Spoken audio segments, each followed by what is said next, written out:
Hello there and welcome to the Sleepy Universe story. Tonight we're going to wander back through the mists of time to a land that looks nothingly the one we know today, a time when vast forests stretched across the earth and the ground shook beneath the steps of the largest creatures the world has ever known. This is the lost world of the dinosaurs. They were more than just giants with teeth and claws. They came in every size and shape imaginable, from creatures no bigger than a cat to titans that dwarfed buildings. Some glided through the trees, others thundered across the ground.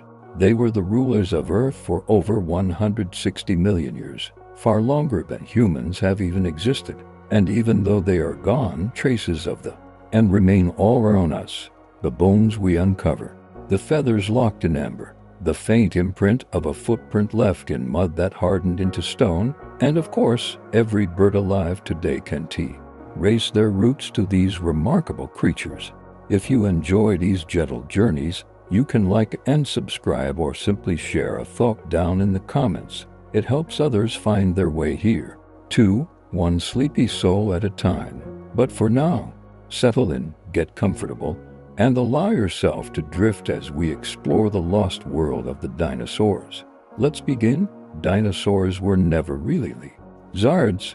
The very word dinosaur comes from the Greek words dinos and sauros, meaning terrible lizard. But in truth, dinosaurs weren't lizards at all. When the name was coined in the mid-9th century, scientists didn't yet understand how unique these creatures were. They simply saw bones of immense reptiles and imagined gigantic versions of modern lizards. But as fossil evidence grew, it became clear that dinosaurs belonged to their own extraordinary branch of life. Unlike lizards, their limbs were held straight beneath their bodies, giving them a powerful upright posture for movement. Their hips, their breathing systems, and even their growth rates were distinct from the reptiles we know today. In fact, dinosaurs are more closely related to birds than to lizards. The name terrible lizard stuck, but the creatures it describes were far stranger, more diverse, and more astonishing than anyone first guessed. Dinosaurs ruled Earth for over 60 million years. It is almost impossible for the human mind to truly grasp just how long dinosaurs flourished. Our own species has only existed for a few hundred years, and recorded history covers just a few thousand. Dinosaurs, by contrast, reigned over the Earth for more than 160 million years, a time span so vast that it stretches the imagination. Entire continents drifted and reshaped themselves while dinosaurs adapted to new worlds. Oceans rose and fell. Climates shifted from lush swamps to deserts. And through it all, dinosaurs survived, diversified, and thrived. Some lived in tropical forests, some near polar regions, and some in dry savannas. The sheer longevity of their dynasty reminds us that they were not failures, not doomed experiments, but among the most successful animals ever to live. By comparison, humanity has only just arrived at the party. Some dinosaurs were smaller than chickens. When we imagine dinosaurs, we often picture towering giants, colossal predators, and long-necked sauropods that could blot out the sky. But not all dinosaurs were massive. In fact, some species were smaller than chickens. Fossils of little theropods, such as Micropter, reveal creatures scarcely 2 feet long, light enough to scamper up trees or glide between branches. Some had feathers that shimmered like iridescent beetle wings, turning them into dazzling bird-like jewels of the forest. These tiny dinosaurs were agile, quick, and probably curious little hunters of insects and small prey. They show us that dinosaurs weren't just about size. They filled every niche, from towering plant eaters to delicate feathered miniatures. When you hear the word dinosaur, it may be worth remembering not only the giants, but also these small, fragile forms that once shared the earth. Proof of the incredible variety that evolution can produce. The largest dinosaurs weighed more than a Boeing 747, Imagine standing beneath a creature so massive that its sheer bulk rivals the weight of an airplane. The largest known dinosaurs, the colossal sauropods like Argentinosaurus and Patagoton, reached weights that scientists estimate at over 70 tons. That is more than a fully loaded Boeing 747. And yet these animals were living, breathing, moving beings, not machines of metal, but creatures of bone, muscle, and sinew. Their hearts had to pump blood up necks as long as a boss. Their skeletons had to bear unimaginable weight. Their lungs used air sacs, much like birds, to efficiently fuel their massive bodies. And still they managed to move across flood plains and forests, shaking the ground as they walked.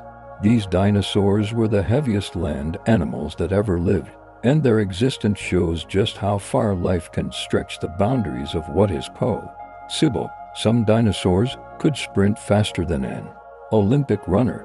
Though many dinosaurs were huge and lumbering, some were built for speed.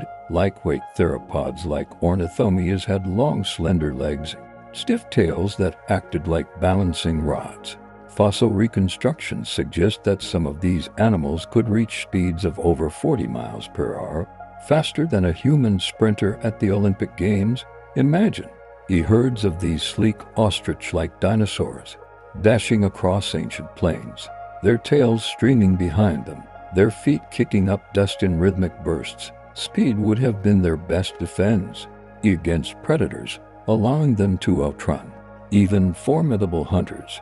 Their long strides and bird-like builds remind us that agility, not size, was sometimes the best survival tool, just as motor and gazelles or antelopes rely on speed. These nimble dinosaurs may have lived in tense balance with predators, always running just fast enough to survive another day. The tiniest dinosaur egg ever found is smaller than a quail's. Not all dinosaur eggs were massive stone-like boulders. Some were surprisingly delicate. Fossilized eggs attributed to tiny theropods reveal shells no larger than a marble, smaller than the eggs laid by many modern birds. These miniature treasures remind us that dinosaurs, like all animals, began life in fragile beginnings. Imagine a nest tucked in soft earth, lined with vegetation, holding a clutch of tiny speckled eggs. From these would hatch feathered young no bigger than your hand. Their survival is uncertain in a world of predators. These eggs show that dinosaurs, even the mightiest, had vulnerable starts. Fossils sometimes preserve entire nests frozen in stone with embryos curled inside.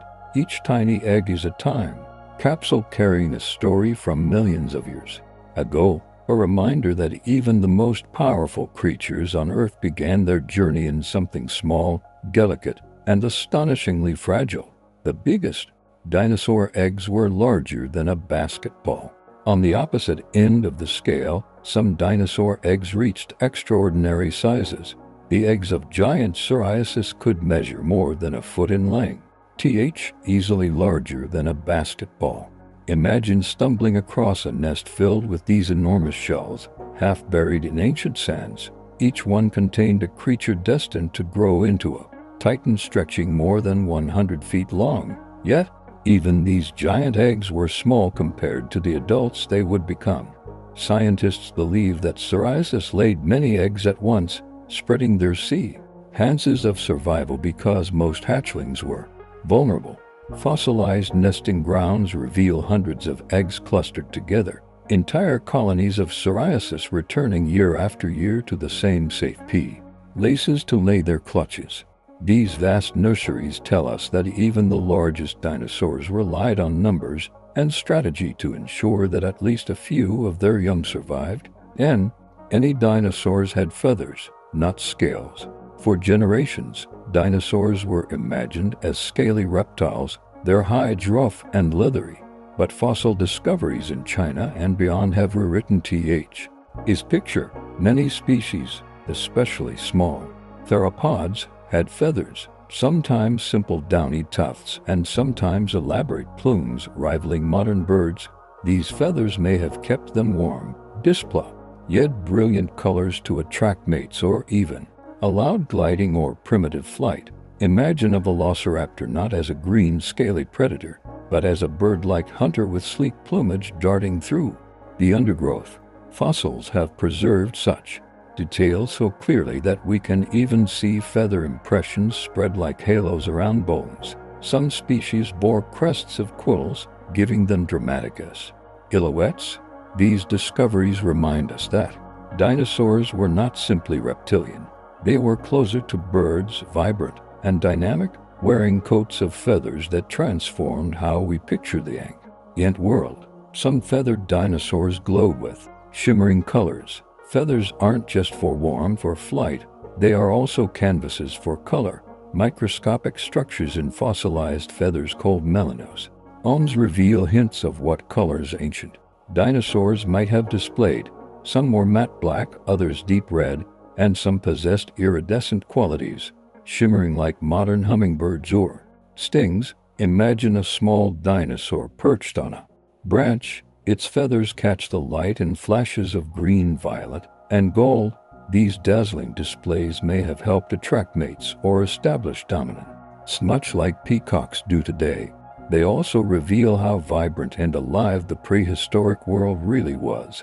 Not a dull gray land of beasts, but a place filled with flashes of color, shimmer, and spectacle. When we look at birds today, strutting or singing in vivid hues, we are glimpsing echoes of the spectacular feathered dinosaurs that once ruled Earth's skies and forests. The Tyrannosaurus rex could bite harder than any land animal ever. Few creatures inspire or quite like the Tyrannosaurus rex. Its jaws were designed for one thing: power. Studies show that its bite force could reach an unimaginable 12,000 pounds, stronger than any other land animal in history. That is enough to crush bone clean through, turning prey into splintered fragments in seconds. Its teeth were not delicate knives, but thick serrated tools shaped like bananas, perfect for gripping and tearing. When a T-Rex bit down, there was no escape. Bone, muscle, and armor all shattered beneath its power. And yet, T-Rex was not simply a brute. Fossil evidence shows it may have hunted with strategy, ambushing prey with bursts of speed. It may even have scavenged when opportunities arose. Whatever the case, its jaw remains the ultimate symbol of predatory dominance, a force unmatched on land, past or present. The Stegosaurus had a brain the size of a walnut. Few dinosaurs capture the imagination quite like the Stegosaurus, with its tall bony plates rising like sails, and its fearsome tail tipped with spikes. Yet for all its impressive armor, the Stegosaurus had one of the smallest brains relative to body size of any known dinosaur. An adult weighing several tons carried a brain scarcely bigger than a walnut. For years, paleontologists puzzled over this. Some even speculated that Stegosaurus might have had a second brain near its hips to help control its massive body, but modern research suggests that wasn't the case. Instead, the tiny brain likely just meant a slow, plant-focused lifestyle with little need for complex planning. Still, despite its limited brain power, Stegosaurus thrived in its ecosystems, showing that intelligence is only one of man's ways to succeed. It reminds us that survival sometimes depends more on armor and adaptation than cleverness. Psoriasis grew to be longer than 3 school buses. The sheer size of sauropods defies comprehension. Creatures such as Diplodocus and Patagoton grew so vast that their bodies stretched over 100 feet from nose to tail, longer than 3 full-size school buses parked end to end. Standing beside one would have been like gazing up at a moving wall of muscle and bone. Their necks alone could extend more than 30 feet, allowing them to reach treetops or sweep across broad feeding areas without moving their enormous bodies. Their tails stretched behind them like living whips, balancing their colossal frames. How they supported such size is a question scientists still explore. Their bones were surprisingly lightweight, filled with air sacs much like those in modern birds, reducing weight without sacrificing strength. These giants reigned for millions of years, leaving behind fossils so immense that seeing them in person feels like stepping into another world. Some dinosaurs had up to 1,000 teeth. When you picture a dinosaur's mouth, you might imagine a row of sharp fangs or heavy grinding plates. But some dinosaurs had truly astonishing dental arrangements. Hadrosaurs, the so-called duck-billed dinosaurs, carried hundreds of teeth arranged in intricate batteries with replacements waiting in line to emerge. In total, some species had over 1,000 teeth packed into their jaws. These were not just for show. They formed one of the most advanced chewing systems ever seen in a reptile, allowing hadrosaurs to grind through tough vegetation with efficiency rivaling that of modern mammals. Their teeth worked like giant food processors, slicing and shredding fibrous plants that would have been impossible for many other herbivores to digest. Even more remarkable, these teeth were continually replaced, so the dinosaurs never ran out of fresh grinding surfaces. Their dental power helped them flourish across continents, proving that in evolution, teeth can be as mighty as claws. Triceratops' horns could be over 3 feet long. The Triceratops is one of the most recognizable dinosaurs with its massive frela and 3 distinctive horns. Those horns were not just decoration. The 2 above its eyes could grow over 3 feet long, curving forward like polished spears. Fossil evidence shows signs of wear, scratches, and even healed injuries, suggesting that Triceratops used them actively, whether in battles with predators like Tyrannosaurus rex or in duels with rivals of their own kind. Imagine herds of these great creatures, their horns locking in displays of dominance, or mothers lowering their heads to shield calves from danger. Combined with their wide frills, the horns may also have been used for visual communication, signaling age, health, or readiness to mate. Elegant yet deadly, they turned Triceratops into both an armored guardian and a living display of power. Ankylosaurs carried armor so strong it could resist a T-Rex bite. The ankylosaurs were living tanks. Their bodies were covered in thick, bony plates fused into their skin, forming a shield strong enough to withstand ferocious attacks. Some plates even bore ridges and spikes, adding extra deterrence. Their armor was so tough that even the bone-crushing bite of a Tyrannosaurus rex may have struggled to break through. Fossilized ankylosaurs sometimes show healed bite marks, proof that they survived predator encounters that would have killed less protected animals. As if that weren't enough, many species also wielded heavy tail clubs, solid masses of bone that could swing with devastating force. A single blow could shatter bone, even crippling a predator. These features made ankylosaurs nearly impregnable, slow-moving fortresses of the late Cretaceous. In the dangerous arms race of predator and prey, ankylosaurs remind us that defense can be as awe-inspiring as offense. Some dinosaurs had tails tipped with deadly clubs, but the back end of many ankylosaurs swung one of the most extraordinary weapons nature ever devised: the tail club. Built from fused vertebrae and dense bone, these clubs could weigh several dozen pounds and were swung with the power of living wrecking balls. Imagine a predator approaching, jaws open, only to be met with a bone-cracking strike to the leg. A direct hit could break bones, leaving even mighty hunters crippled. Fossil evidence shows that these clubs evolved late in ankylosaur history, suggesting an escalation in the evolutionary battle between predators and prey. They turned slow, armored herbivores into creatures not just protected but armed, capable of fighting back against even the deadliest attackers. In the world of dinosaurs, the tail club was one of evolution's most dramatic inventions. Part shield, part hammer, part warning to anyone daring enough to come too close. Others had tails tipped with whip-like spikes, while ankylosaurs carried heavy clubs. Other dinosaurs wielded very different weapons. The Stegosaurus, with its distinctive row of plates along its back, ended its tail with a set of long, sharp spikes, often 4 in number.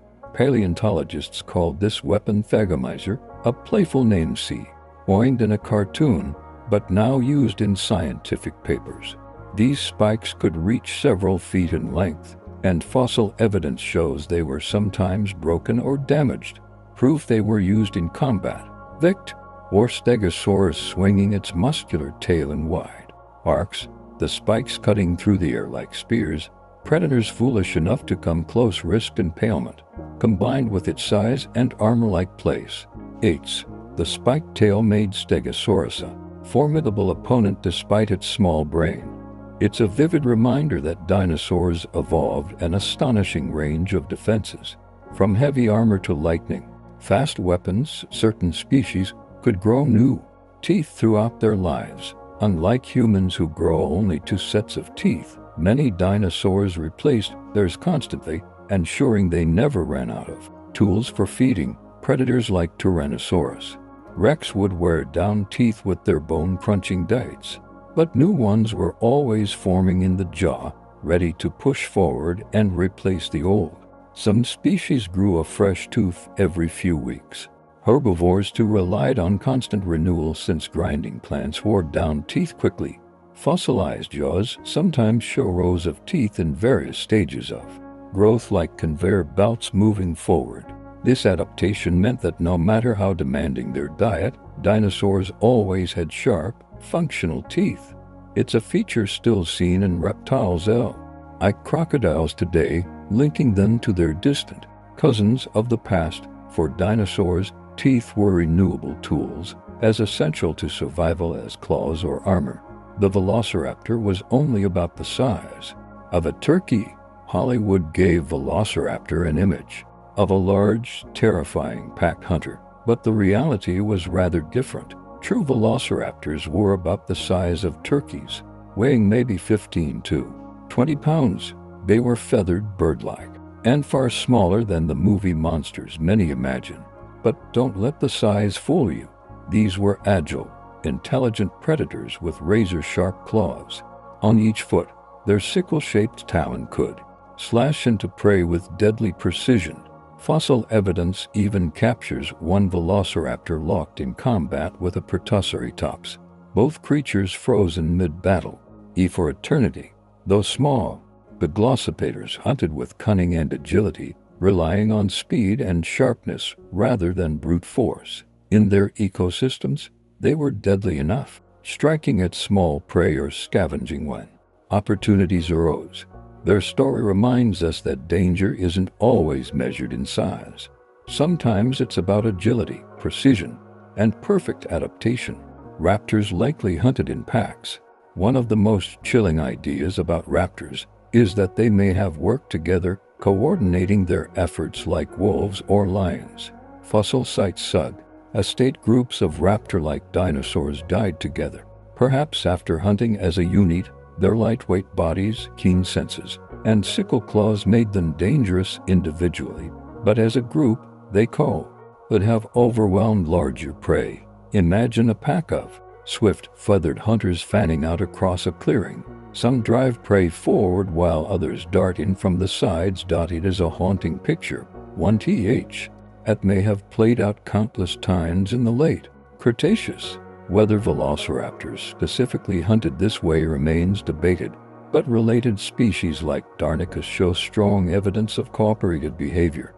If true, these dinosaurs were not only deadly in form, but sophisticated in strategy, proving that intelligence and teamwork were as important in prehistory as they are today. Some dinosaurs had hollow bones like modern birds.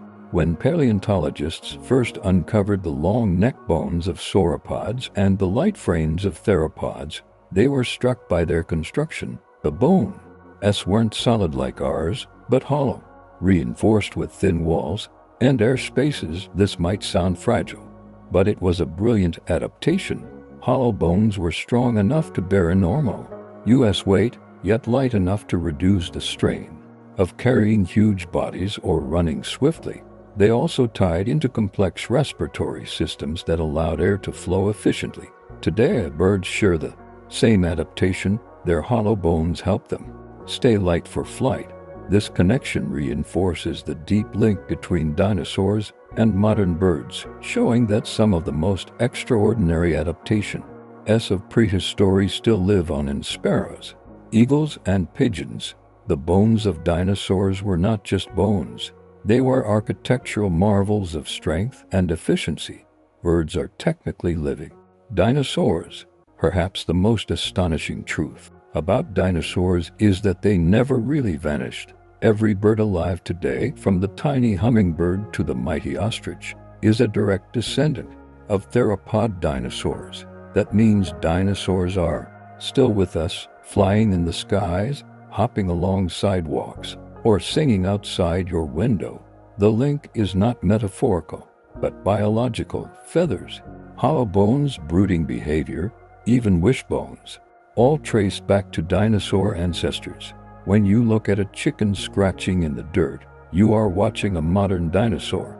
This revelation has transformed our understanding of extinction. Dinosaurs didn't completely disappear at the end of the Cretaceous. They simply changed, adapted, and took wing. Knowing this makes the modern world feel richer, alive with echoes of a prehistoric age. The next time you see a bird, you are seeing a living piece of deep time. The Archaeopteryx was the first known bird-like dinosaur. In the 9th century, a fossil was unearthed in Germany that seemed to straddle two worlds called Archaeopteryx. It had the teeth, claws, and long tail of a dinosaur, but also feathers and wings like a bird. It was a stunning discovery, a transitional creature that offered a glimpse of how flight may have evolved. Archaeopteryx likely glided among the trees, perhaps flapping short bursts, but not yet capable of sustained flight.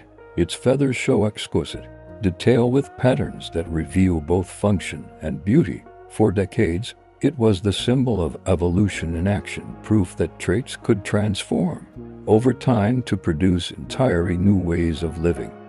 Today, it remains one of the most famous fossils ever found, a bridge between the age of dinosaurs and the world of birds. Looking at it feels like peering into evolution's workshop.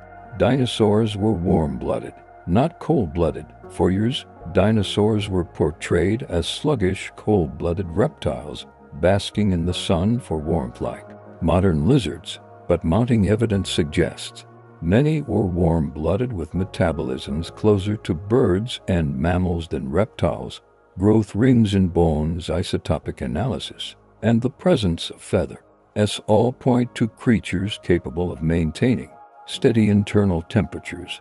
This would have given them the energy to be active hunters, long-distance dance walkers, and attentive parents. Imagine herds of warm-blooded dinosaurs migrating across vast landscapes, their bodies generating heat to keep them moving through changing climates. This shift in understanding transforms our vision of the prehistoric world, not a land of sluggish beasts, but a dynamic, bustling ecosystem of active, thriving animals. Dinosaurs weren't just enormous.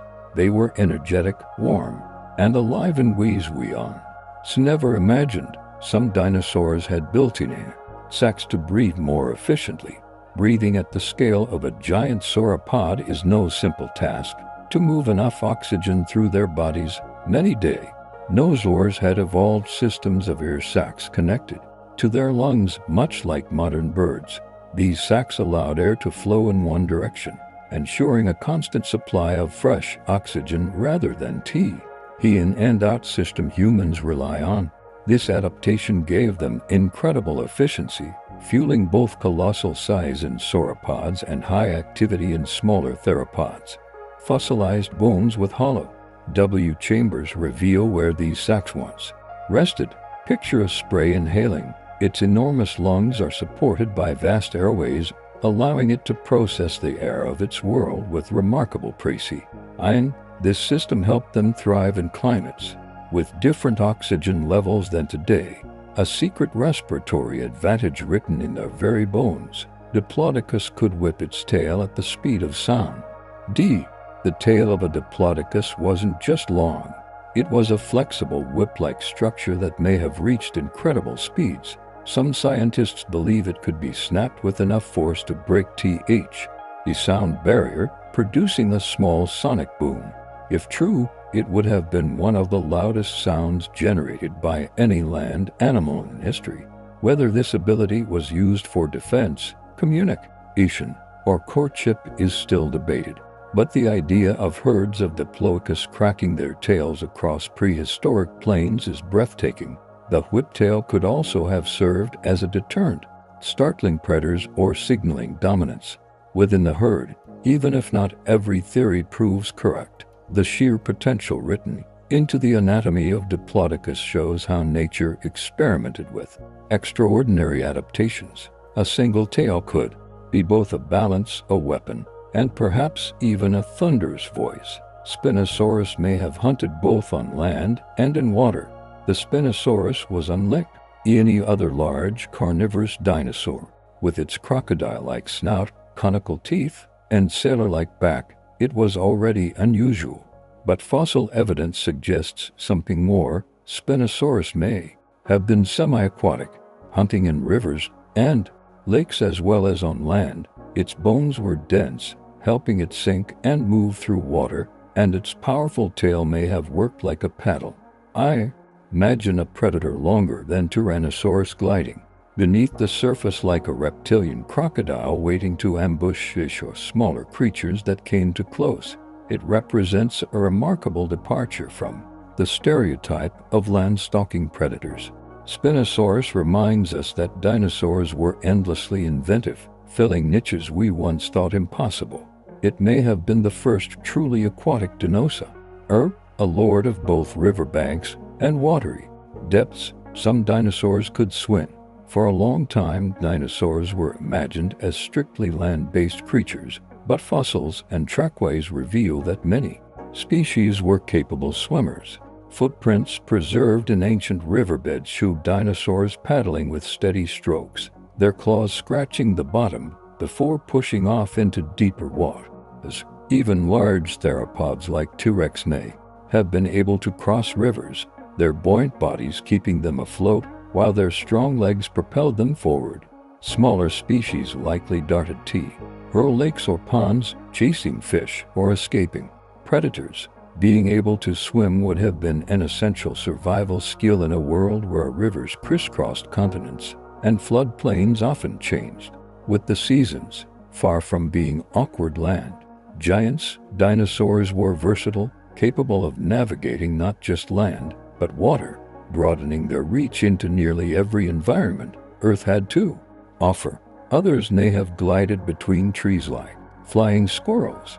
Some small feathered dinosaurs may have taken to the skies in a way that wasn't quite flying, but more than simply leaping. Fossils of creatures such as Ichi reveal elongated fingers supporting membranous wings, suggesting that these animals could glide between trees much like flying squirrels today. Others, with feathered limbs, may have spread their arms and legs wide to catch air currents, drifting gracefully from branch to branch. These experiments in flight show the incredible variety of evolutionary paths dinosaurs explored before true powered flight emerged. In birds, imagine a forest canopy alive with tiny gliders, their feathers shimmering as they coasted silently between trees. It paints a picture of prehistoric skies, not as empty spaces, but as buzzing dynamic worlds where dinosaurs tested the very first blueprints of flight. Dinosaurs weren't dinosaurs, but they lived alongside them. Though often lumped together with dinosaurs, pterosaurs belonged to a different branch of reptiles. They were the first vertebrates to achieve true powered flight long before birds or bats, with spans ranging from the size of a sparrow to over 30 feet across. They dominated the skies above dinosaur worlds. Some skimmed fish from oceans, others soared like albatrosses over open seas, and some stalked prey on the ground with long-beaked jaws. Pterosaurs evolved alongside dinosaurs, sharing their ecosystems for over 150 million years. They were not dinosaurs, but they were part of the in grand stage, filling the skies while dinosaurs ruled the land. Together they created a world alive with motion, power, and diversity. The skies of the Mesozoic were not empty. They were filled with the wing beats of extraordinary creatures. Some dinosaurs could lay clutches of dozens of eggs at once. When we imagine a dinosaur nest, it's easy to picture a few giant eggs nestled in the sand, but some dinosaurs laid clutches of dozens of eggs at a time, turning their nesting sites into true hatchling factories. Sauropods, for example, are believed to have laid vast numbers of eggs to increase the odds that at least a few young would survive the dangers of their world. Fossilized nesting grounds reveal clusters of eggs spread across wide areas, suggesting that herds return year after year to the same spots, much like sea turtles today. These communal nesting sites must have been alive with activity. Females carefully laying eggs, hatchlings breaking free of shells, and predators waiting nearby for an easy meal. The strategy of laying many eggs at once reveals the precarious balance of survival for dinosaurs, ensuring the future often meant producing life on a massive scale. Baby dinosaurs sometimes stayed in nests for months. Some dinosaurs weren't ready to wander the world right after hatching. Fossil evidence suggests that certain species like hadrosaurs kept their young in nests for weeks or even months. These fragile babies relied on protection and care, perhaps from one or both parents. Impressions of tiny bones show growth stages that couldn't have supported independent life, hinting that they stayed close to the safety of home. Imagine a nest filled with downy hatchlings, chirping softly while a mother or father guarded nearby. Parents may have brought food, shaded the nest from heat, or defended against predators. This behavior, so bird-like, underscores the evolutionary link between dinosaurs and modern birds. It also paints a tender picture of prehistory, where even colossal creatures invested time and energy into nurturing their young. Far from being cold, unfailing reptiles, dinosaurs may have lived in family groups filled with care and cooperation. Fossilized dinosaur tracks show herds moving together. Sometimes the most revealing fossils aren't bones at all, but footprints. Vast fossilized trackways show dozens, even hundreds of dinosaurs walking together in the same direction.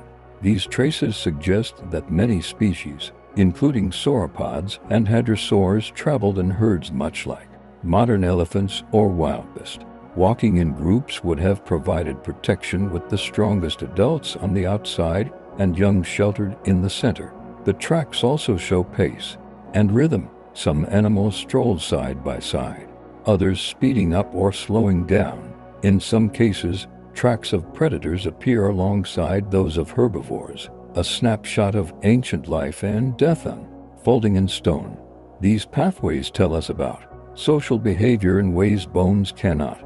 They reveal that dinosaurs weren't solitary wanderers, but often lived as part of complex communities, moving across landscapes together in dynamic, ever-shifting herds. Some dinosaurs may have migrated hundreds of miles seasonally.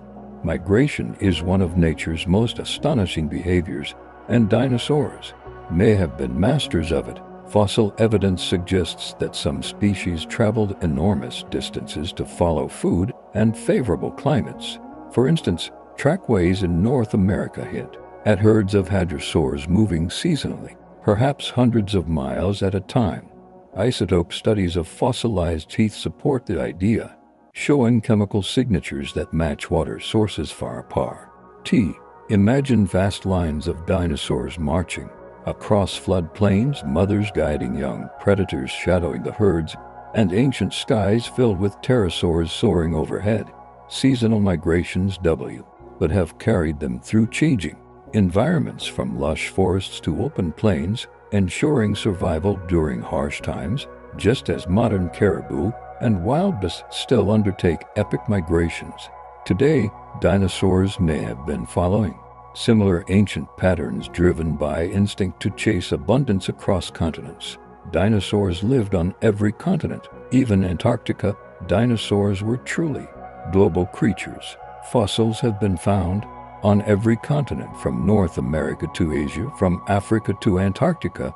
During the Mesozoic era, the continents were arranged differently, often -1 together in vast land masses that made migration easier.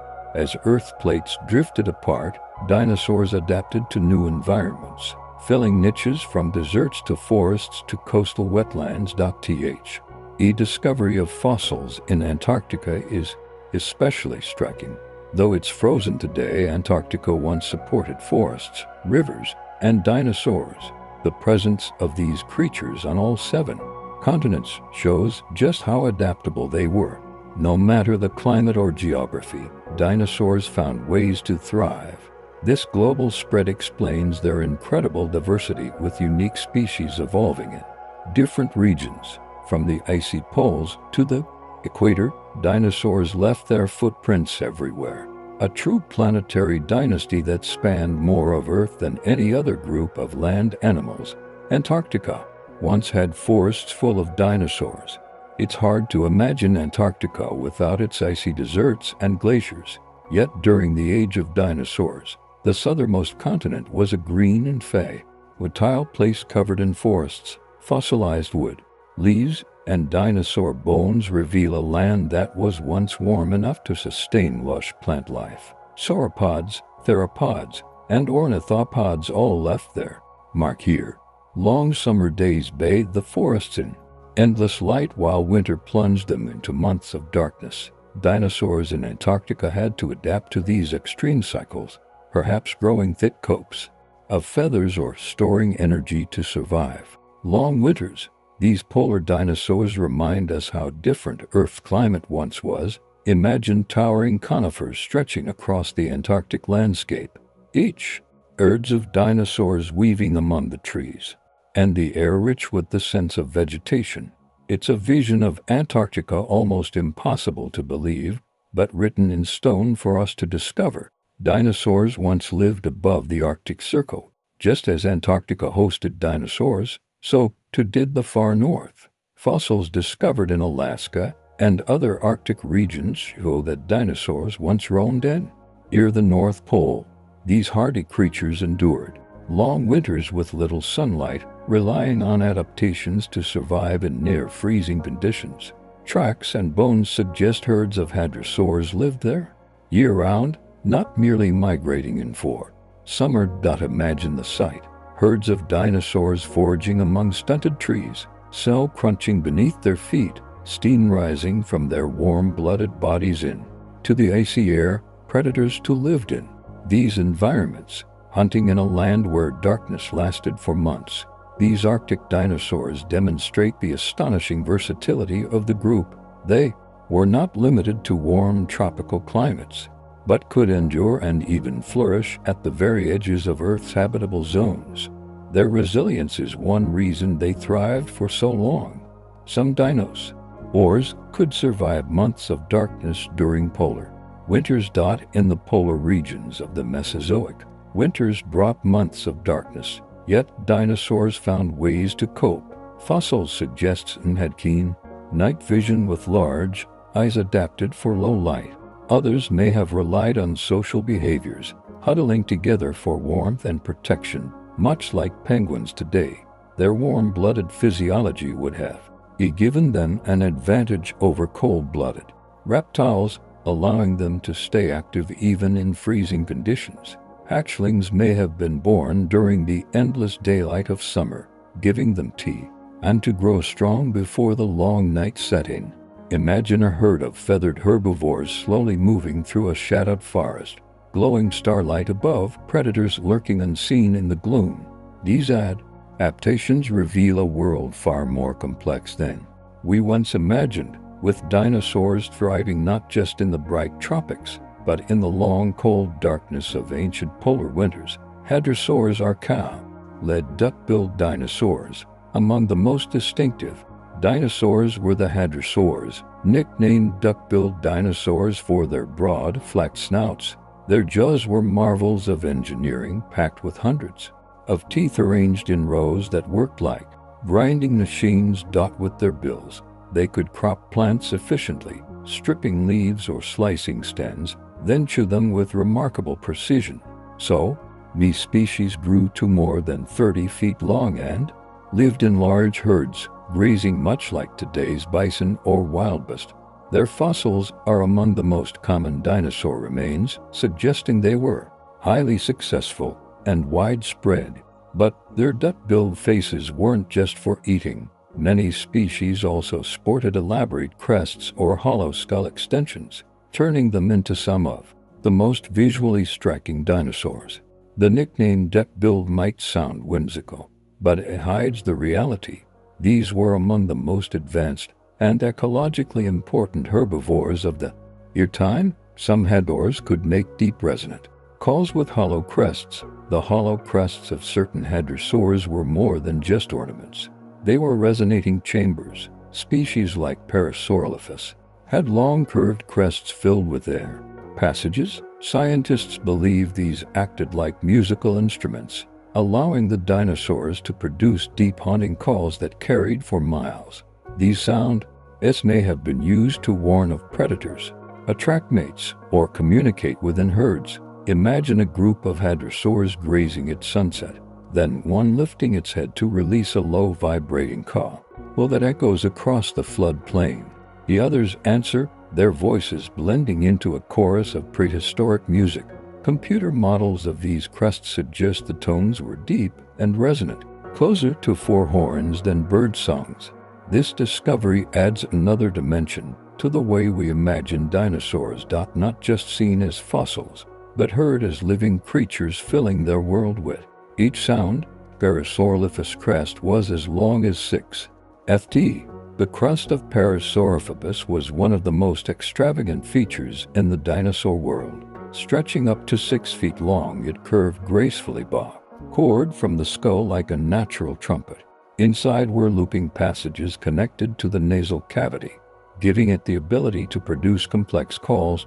The crest may also have served as a visual display, its size and shape signaling health or dominance. Some scientists even speculated it might have been brightly colored, turning the dinosaur into a dramatic spectacle. Standing nearly 30 feet long and weighing several tons, Parasaurolophus was already impressive, but its crest elevated it into a creature of both sight and sound, a prehistoric musician broadcasting its presence across ancient landscapes. Few features capture the imagination like this elegant structure, a fusion of form and function that made the hadrosaur truly unique among dinosaurs. Some dinosaurs could hear in infrasonic ranges. Humans cannot. Sound is one of the most important ways animals interact with the world. While humans hear a narrow band of frequencies, many dinosaurs may have had ears tuned to deeper, lower sounds. Fossil studies of skulls suggest that hadrosaurs in particular could detect infrasonic ranges, vibrations too low for human ears. These deep rumbles travel long distances, even through the ground, making them ideal for communication across herds spread over wide areas.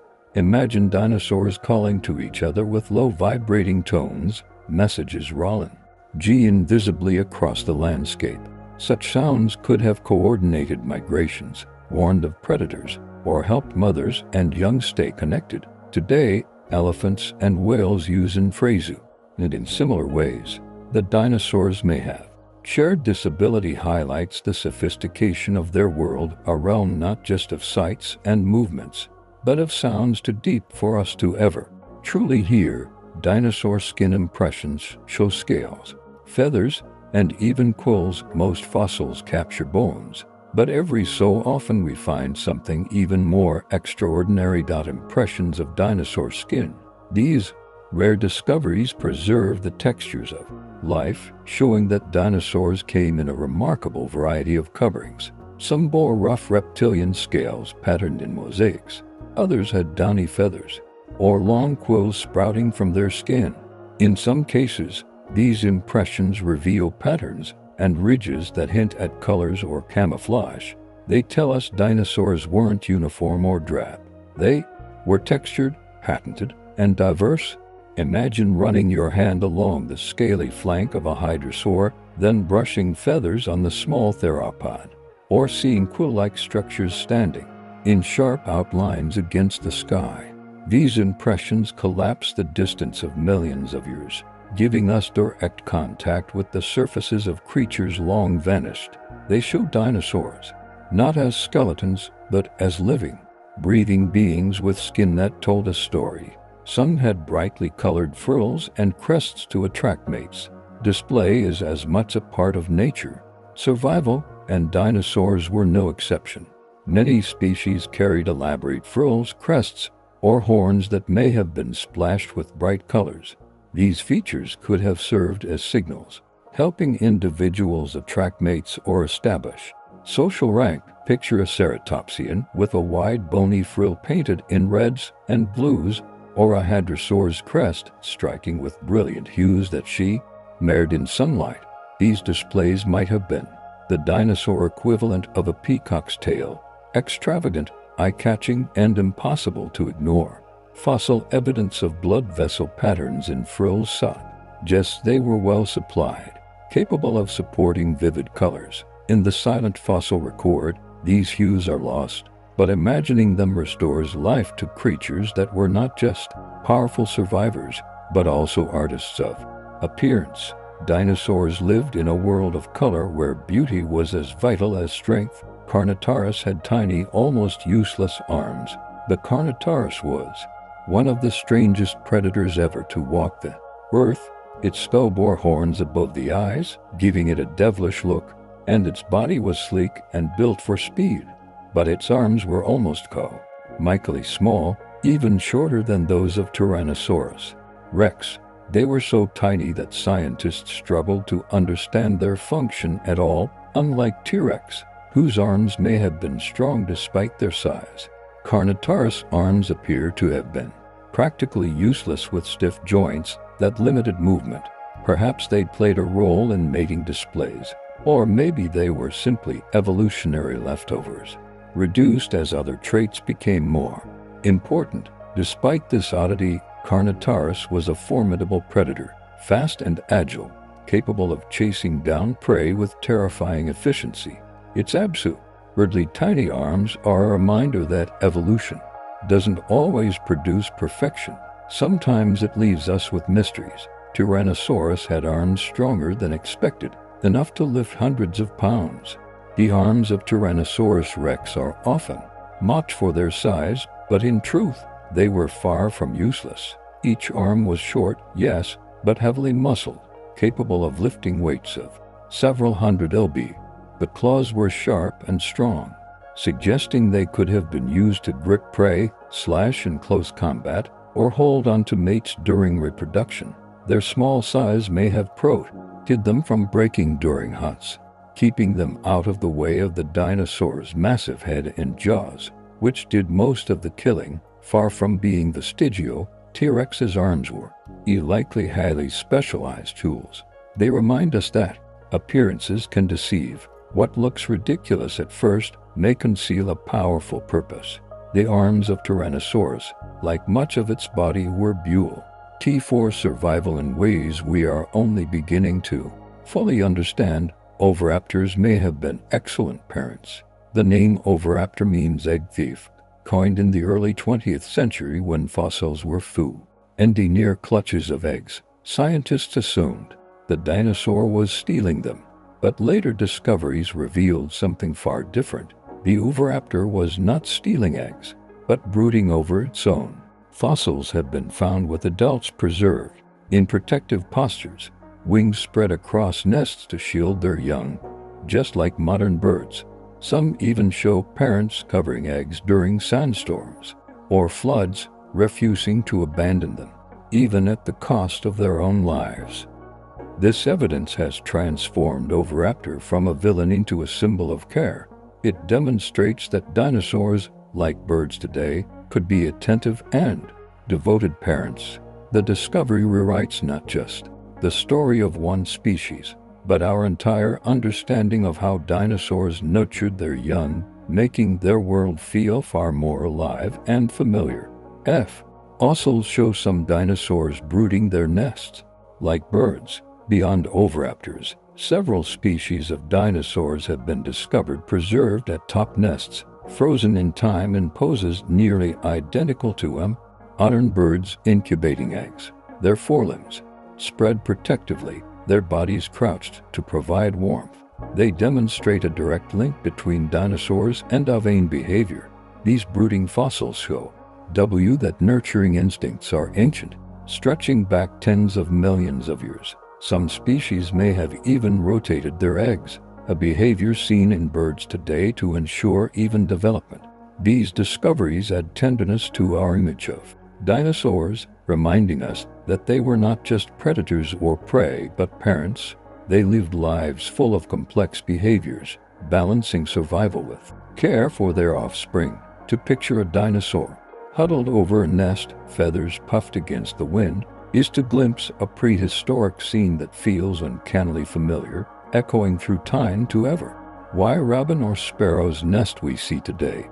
Some baby dinosaurs had sharp teeth that later disappeared. Fossils of dinosaur hatchlings reveal something surprising. Some species were born with small, sharp teeth that vanished as they grew older. These teeth may have helped them break through eggshells or eat different diets as fragile youngsters. For example, early hatchlings may have needed to nip at insects or soft plants before transitioning to the tougher vegetation adults consumed. Over time, as they grew, their teeth changed to match their adult lifestyle. This strange shift shows how dynamic dinosaur development could be, with bodies and diets transforming dramatically through life stages.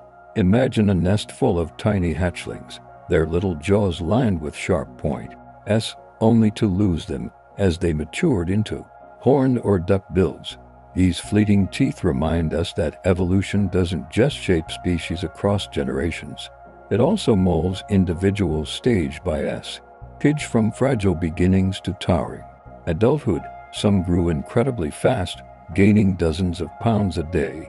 Dinosaurs didn't always grow slowly. In fact, many species experienced astonishing growth spurts. Bone studies reveal growth rings much like trees that show how quickly some dinosaurs packed on weight. Large herbivores could add dozens of pounds every single day, rocketing from vulnerable hatchlings to multi-ton giants in just a few years. Rapid growth may have been essential for survival, allowing them to outpace predators during their most vulnerable stages. Imagine a young sauropod barely the size of a dog, swelling to the size of a horse within a year and then to the length of a bus a few years later.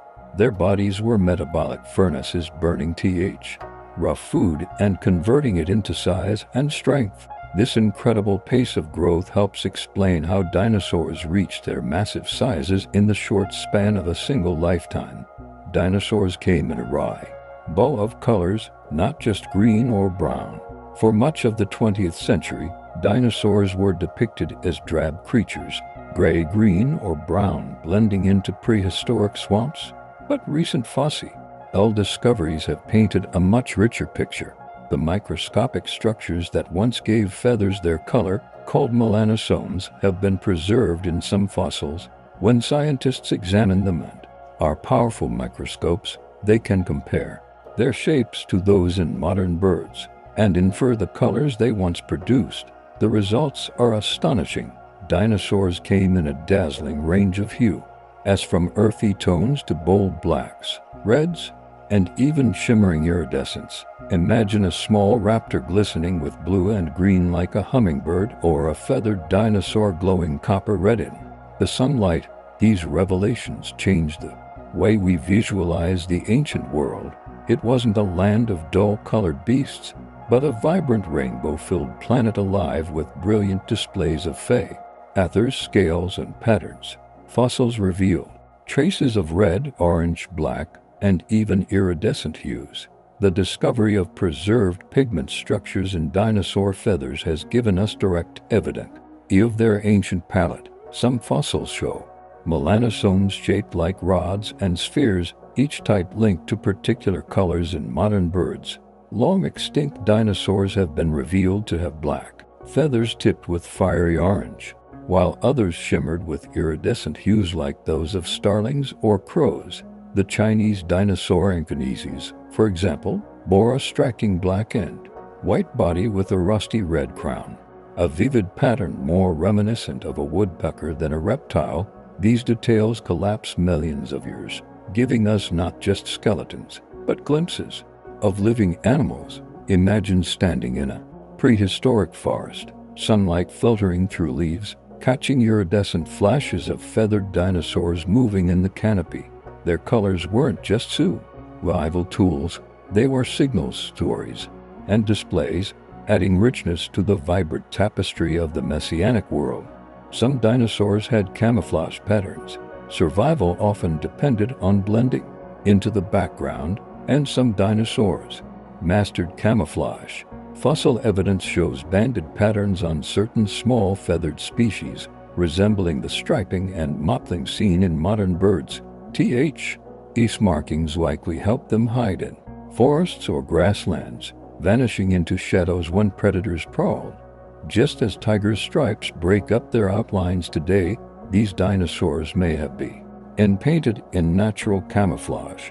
Even large herbivores might have benefited from patterns that softened their massive forms in the dappled light of forests. Imagine a small dinosaur crouched in leaf litter, its striped body invisible until it suddenly darted forward to catch prey.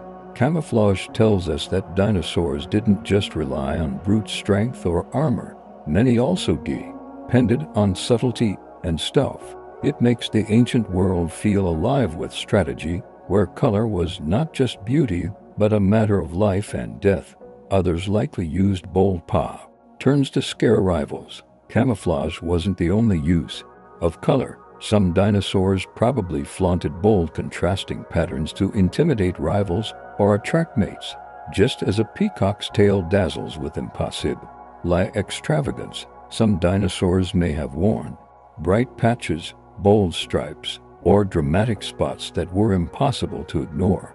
Modern birds show us how powerful such signals can be. A sudden flash, each of wings or a raised crest can transform a small bird into a spectacle. Imagine a ceratopsian with a frill painted in radiant blues and yellows, rearing up to frighten an opponent, or a raptor reading its feathered arms to reveal bright, eye-catching patterns meant to shock prey or rival hunters. Fossils give us clues in preserved pigments and fill structures, but much remains of guesswork. Still, the evidence points toward a prehistoric world not just full of hidden camouflage, but also of bold living canvases flaunting color with purpose. Ceratopsians had frills that may be displayed species identity. Ceratopsians, the horned dinosaurs like Triceratops, were crowned with vast bony frills that extended from the back of their skulls. While these frills may have offered some defense, many were extravagantly shaped and riddled with openings, making them less effective as shields. Instead, scientists believe they were visual displays, possibly used to signal identity, maturity, or health. Different ceratopsian species bore unique frill shapes, some with scalloped edges, others with elaborate horns or spikes. Imagine herds of ceratopsian spread across a plain, each animal's frill flashing like a living banner communicating who they were and what they could offer. Just as antlers or manes carry messages in animals today, frills may have been prehistoric billboards of information. These ornate structures transformed the skull into something more than bone, a social signal that shaped the lives of entire species. Pachycephalosaurs had domed skulls, thicker than a baseball bat. Among the strangest dinosaurs were the pachycephalosaurs, known for their thick dorsal skulls. These rounded helmets of bone could be more than 10 in thicker than a baseball bat. Some species carried additional knobs and spikes around the dome, turning their heads into fearsome clubs. Scientists long debated the purpose of these structures. Were they for defense against predators or something else? The leading theory is that they were used in contests between members of the same species, much like rams clash today. Imagine two pachycephalosaurs charging across a clearing, their domes crashing together with bone-shaking force. The thick bone absorbed the impact, protecting their brains while delivering dramatic displays of strength. These skulls remind us that in evolution, even the head itself can become a weapon, a tool for survival, rivalry, and spectacle. They may have head-butted each other in contests. The thick skull domes of Pachycephalosaurs were almost certainly not for show alone. Fossils reveal heel injuries, depressions, and damage that suggest frequent impacts, supporting the idea that these dinosaurs head-butted one another in ritual contests. Much like mountain goats or big-horned sheep, males may have battled for dominance, territory, or the right to mate. Picture dinosaurs squaring off, circling each other before lunging forward, their domes colliding with thunderous cracks. The sound alone would have echoed through forests, a living drumbeat of competition. Not all contests may have been violent. Some could have been displayed with head tilts and postures signaling strength without full contact. These behaviors connect them to patterns still seen in animals today, where rituals of combat and display decide social order. The fossilized scars of Pachycephalosaurs give us a glimpse into a world of prehistoric rivalry and ritual. Some dinosaurs could regrow broken horns. Horns were among the most striking features of many dinosaurs, from the long spears of Triceratops to the ornate headgear of Ceratopsian and other species. But what happens when a horn breaks? Fossil evidence suggests that some dinosaurs could regenerate damaged horns, growing new tissue to repair or replace what was lost. Studies of fossilized skulls show healed fractures and signs of regrowth, proof of a remarkable resilience. This ability would have been crucial in a world where horns were used for combat, defense, and display. Imagine Triceratopsian locking horns in a clash, one horn snapping only for the dinosaur to regrow it over time, ready to battle again. Horn regeneration adds yet another layer to our understanding of these creatures. They weren't just armored and armed, but capable of repairing the very weapons they depended upon. Evolution has equipped them for resilience as well as strength. Raptors had a killing claw that curved like a sickle. Raptors, small, agile predators like the Velociraptor and Deinonychus, carried one of the most iconic weapons of the dinosaur age, a sickle-shaped claw on each hind foot. This claw, often several inches long, was held off the ground to stay razor-sharp. In combat, it could slash down with deadly precision, tearing into prey. Imagine a raptor leaping forward, gripping with its forelimbs while driving the curved claw into its target, a maneuver both terrifying and efficient. The shape of the claw is so distinctive that it has become a symbol of predatory dinosaurs. Its design reveals the fine balance between form and function. Crafted by evolution for maximum impact, these claws made raptors some of the most dangerous hunters of their ecosystems. Roving that size wasn't necessary to be a fearsome predator. Sometimes a single curved claw was enough of a weapon. Those claws were sharper than steak knives. Fossilized raptor claws reveal edges that when fresh would have been sharp enough to slice through flesh with ease. Microscopic studies show grooves and wear patterns consistent with repeated cutting motions, much like blades honed through use. Imagine encountering a predator armed with knives strapped to its feet, striking with surgical precision. Raptors could leap and kick, delivering slashing wounds that quickly incapacitated prey. Combined with their agility and intelligence, these claws turned relatively small dinosaurs into lethal hunters. Some scientists even suggest the claws were used not just for killing, but for gripping, pinning prey, while the raptor's jaws delivered the final bite. Either way, they were devastating tools. These claws remind us that evolution can create weapons as refined and efficient as anything humans have ever forged. They were natural blades, sharper than steel knives, carried into battle millions of years before we walked the earth. The Giganotosaurus was larger than the T-Rex. For decades, Tyrannosaurus rex held the crown as the largest carnivorous dinosaur, but discoveries in South America revealed a challenger, Giganotosaurus. This massive predator stretched over 40 feet long, larger than most estimates of T-Rex. Its skull alone measured more than 5 feet. Unlike the bone-crushing bite of T-Rex, Dinosaurus relied on slicing. Its teeth were sharp and serrated, designed to tear through flesh in huge chunks. It may have hunted giant herbivores like Argentinosaurus, using its speed and size to overwhelm them. Imag, in a predator longer than a bus stalking across the plains of ancient Patagonia, jaws lined with blade-like teeth. Though it lived millions of years earlier than the T-Rex, its discovery proved that giant predators evolved multiple times across the world. Giganotosaurus reminds us that T-Rex, though iconic, was not the only contender for king of the dinosaurs. The Argentinosaurus may have been the largest land animal ever. Among the giants of prehistory, few stand taller than Argentinosaurus. This Titanosaurus stretched an estimated 100 feet in length and may have weighed off 70 tons, making it one of the largest land animals ever to live. To imagine its size, picture a creature longer than a basketball court and as heavy as more than a dozen elephants. Its bones were so massive that a single vertebrae weighed more than a human. Yet, despite their bulk, these giants survived by moving in herds, stripping vast amounts of vegetation as they traveled.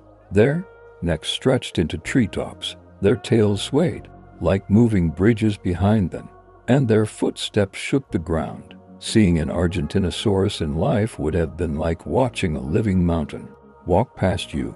Their sheer existence shows just how far evolution could push the limits of size on land. The smallest known dinosaur weighed less than a nurse. Not all dinosaurs were towering giants. In fact, one of the smallest known species, Micropter, and even tinier relatives, weighed less than a modern mouse. Some may have been no longer than a human hand darting among branches in search of insects. Their delicate skeletons, feathered bodies, and lightweight frames reveal a very different side of the dinosaur story. These miniature predators or omnivores may have lived quick, frantic lives, avoiding larger dinosaurs while competing with early mammals and reptiles for food. Imagine crouching in a prehistoric forest and noticing a flicker of movement, a tiny, feathered creature no bigger than a sparrow, its eyes alert, its claws razor-sharp for its size. These small dinosaurs remind us that evolution isn't only about grandeur. Some of the most successful creatures survive by staying small, agile, and overlooked. Proof that dinosaurs came in every possible size. Dinosaurs coexisted with early mammals. Dinosaurs dominated the Mesozoic era, but they didn't rule alone.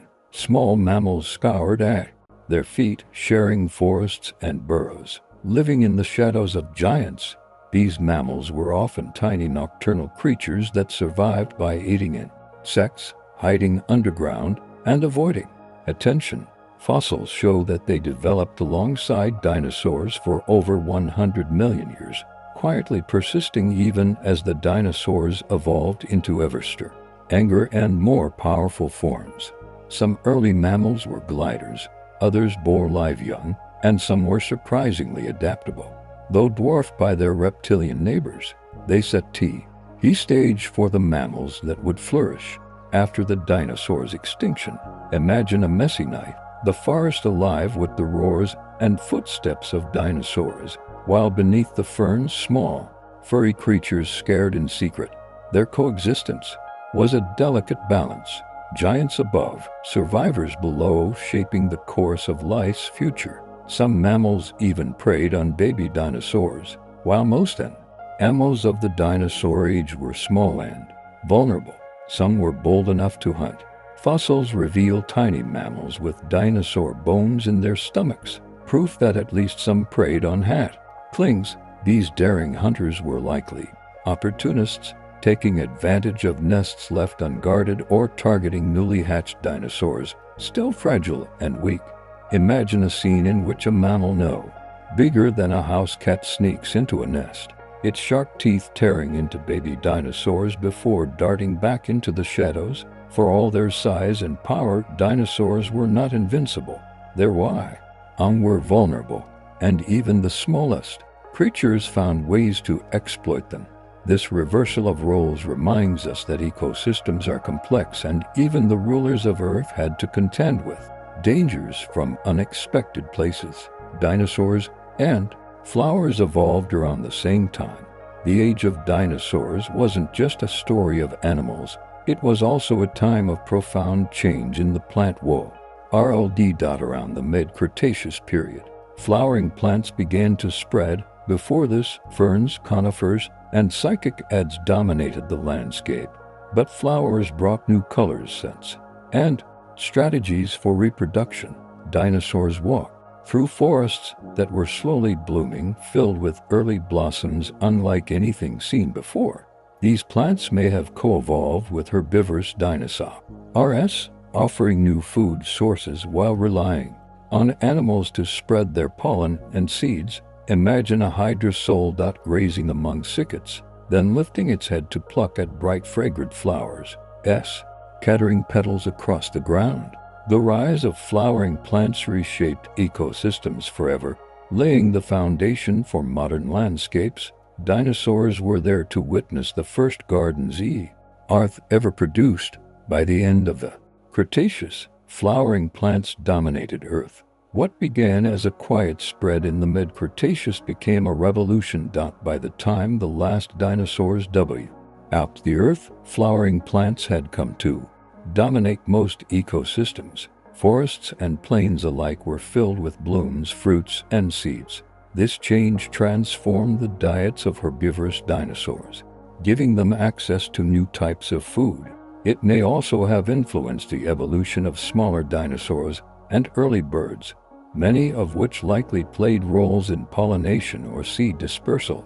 In Cretaceous landscapes, not as monotonous green jungles, but as colorful worlds filled with flowers, buzzing insects, and feeding dinosaurs. The rise of angiosperms reached not only plant life, but entire food chains, setting the stage for modern ecosystems. Long before mammals came to dominate, dinosaurs lived in a world flowering into something new and knowingly preparing the ground for our own age. Some dinosaurs probably pollinated plants. If flowering plants rose during the dinosaur age, it seems likely some dinosaurs helped them spread. Just as bees, birds, and bats pollinate flowers today, small feathered dinosaurs or primitive birds may have carried pollen from blossom to blossom. Fossils show that certain small species fed on nectar-like substances or fruits, behaviors that would naturally lead to pollination. Imagine a tiny feathered dinosaur hopping through underbrush, sticking its snout into a flower, then flitting to another plant and knowingly performing the same ecological role as a hummingbird. While we may never know all the details, the timing of flowers' rise and the presence of small agile dinosaurs strongly suggest they work together in shaping ecosystems. The flowers offered food, the dinosaurs in turn carried their pollen. It's a quiet, beautiful reminder that evolution is not just competition, but also cooperation across worlds. Dinosaurs farted enough methane to change the climate. It sounds almost humorous, but research suggests it may be true. Dinosaurs, especially the giant sauropods, may have produced enough methane for digestion to influence Earth's climate. Like cows today, plant-eating dinosaurs relied on gut bacteria to break down fibrous vegetation, producing methane as a byproduct. Given their size and the numbers, the amount could have been enormous. Scientists estimate spray emissions may have warmed the planet by several degrees, contributing to the already hot climate of the Mesozoic. In entire herds grazing across plains, the air subtly altered by the gases they released. Though comical, it highlights the profound impact living creatures can have on global systems. Dinosaurs remind us that Earth's climate has always been influenced not just by geology and atmosphere, but by the very breath. And yes, even the digestion of the animals that call it home. Some may have helped spread seeds through them. Dinosaurs didn't just eat plants, they also helped spread them. Fossilized dung called coprolites sometimes contained seeds showing that dinosaurs swallowed them while feeding and later deposited them far from the original plant. In this way, dinosaurs acted as gardeners of their world, carrying seeds across landscapes in their massive bodies. This process, called endozootromy, is carried out by elephants, birds, and countless other animals, and still shapes ecosystems today. Imagine a giant sauropod lumbering across a plain, leaving behind not just footprints, but the beginnings of future forests in its droppings.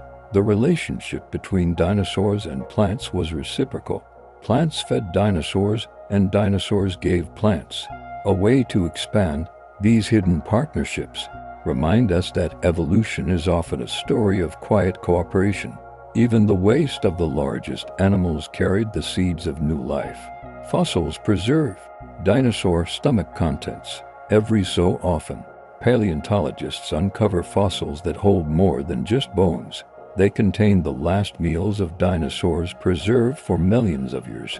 These rare finds give us an intimate look into daily life. Some fossils show partially digested plants, revealing the types of vegetation available in prehistoric forests. Others contain fish bones, small reptiles, or even other dinosaurs frozen mid-digestion. These snapshots are invaluable, proving not just what dinosaurs could eat, but what they actually did eat. One fossilized micropter, for instance, contained the remains of a bird, showing its predatory habits in vivid detail. These stomach stones of time let us peer directly into the private moments of survival when hunger drove action. It's humbling to realize that the remains of a single meal can last for millions of years, telling stories of what life was like on a random day in the deep past. Fossilized dung is called coprolite. It might sound unglamorous, but fossilized dinosaur dung, known as coprolite, is one of the most fascinating kinds of fossils. These ancient droppings harden over time, preserving not just waste, but tiny fragments of what dinosaurs ate. Seeds, bones, shells, and plant fibers sometimes remain locked inside, turning dung into a prehistoric diary of diet and ecosystem. Why studying coprolites? Scientists learn how food chains were structured, what kinds of plants grew in certain regions, and even how digestive systems functioned. Some coprolites are small and delicate, while others are massive, weighing dozens of pounds. The study of coprolite is a reminder that no trace of life is too humble to matter. Even waste becomes treasure when it holds information from a vanished world. Through coprolite, dinosaurs continue to share secrets they left behind in the most unexpected way. One coprolite weighed more than 40 pounds. Among the largest pieces of fossilized dung ever discovered is a specimen believed to have come from a massive predator, possibly Tyrannosaurus rex. This coprolite weighed over 40 pounds, heavier than a cinder block. Inside, scientists found fragments of bone, suggesting the predator consumed and expelled huge amounts of prey. Discoveries like this are astonishing because they offer direct evidence of how much dinosaurs consumed and how their digestive systems handled it. It's almost comical to imagine such an enormous creature leaving behind such a monumental pile. But for paleontologists, it's a gold mine of information. Large coprolites tell us about diet, metabolism, and even the speed of digestion. What seems humorous at first quickly becomes awe-inspiring. Even the waste of the largest dinosaurs was immense, enough to become part of the fossil record, enduring through deep time as a record of life's most basic processes. Some dinosaurs swallowed stone nests to help grind food, just as some modern birds swallow grit to aid digestion. Certain dinosaurs gulped down smooth stones called gastroliths to help grind tough plant material inside their stomachs. Out chewing teeth like ours, Plant-eating dinosaurs needed another way to break down fibrous leaves and stems. The stones tumbled around in their muscular stomachs, pulverizing food before it moved deeper into the digestive tract. Fossils have been found with clusters of these polished stones inside the rib cages of sauropods and other herbivores. Over time, the rock's back ain't smooth and rounded from the constant grinding. Imagine a massive sauropod grazing on rough vegetation, then relying on a handful of swallowed stones to help process the meal. This adaptation shows how evolution often finds clever solutions with simple tools. Stones that once rolled along riverbeds became part of the machinery of digestion in some of Earth's largest animals. These stomach stones are called gastroids. The term for these swallowed stones is gastroliths, from Greek roots meaning stomach stones. They've been found not only in dinosaurs, but also in other prehistoric reptiles and even some marine creatures like plesiosaurs. The presence of gastromethony helps confirm behaviors that bones alone cannot reveal. Their polish and wear showed they were not swallowed by accident but intentionally, serving a real purpose in digestion. In some fossils, gastroliths are so plentiful they seem like small rock collections nestled within the skeleton. Scientists can even trace the origin of the stones, learning where dinosaurs may have traveled to find them. Today, some birds still use gastroliths, creating a direct link between modern and prehistoric digestion. These humble stones carried within living stomachs remind us that evolution often recycles the same strategies. Gastroliths were nature's internal millstones, grinding life into fuel. Inside the bellies of giants, sauropod necks could be longer than a giraffe's entire body. Among the sauropods, the long-necked giants, evolution created necks of staggering length. Some stretched over 30 feet, longer than the entire body of a giraffe. These colossal necks allowed sauropods to feed high in the trees or sweep wide areas of ground vegetation without moving their enormous bodies. The engineering involved is extraordinary. Lightweight air-filled bones reduced weight while strong muscles and tendons supported and moved the necks. Blood vessels would have worked hard to pump oxygenated blood to brains. Perched at such heights, raising questions scientists are still trying to answer. Imagine standing beneath a sauropod's head, craning your neck upward as it towers stories above you, calmly plucking leaves from treetops with movements both graceful and powerful. These immense necks transformed sauropods into living skyscrapers, redefining what it means to be large on land. Some sauropods had more than 15 vertebrae in their necks. The secret to the extraordinary necks of sauropods lies in their vertebrae. While humans have only 7 neck vertebrae, many sauropods had 15 or more, each elongated into intricate, lightweight structures. These bones weren't solid. They were filled with air sacs, reducing weight while maintaining strength. The complexity of these vertebrae is staggering, with ridges and hollows designed for muscle attachment and flexibility. Some species even evolved vertebrae that lock together in ways that stabilize the neck while still allowing sweeping motion. Imagine the neck of a diplodocus. Each vertebrae contributed to a chain so long it could stretch across a city street. Ear number and design of these bones turned the sauropod neck into one of evolution's most remarkable experiments in size and function. It shows how nature can build unimaginable structures by repeating and extending the simplest units.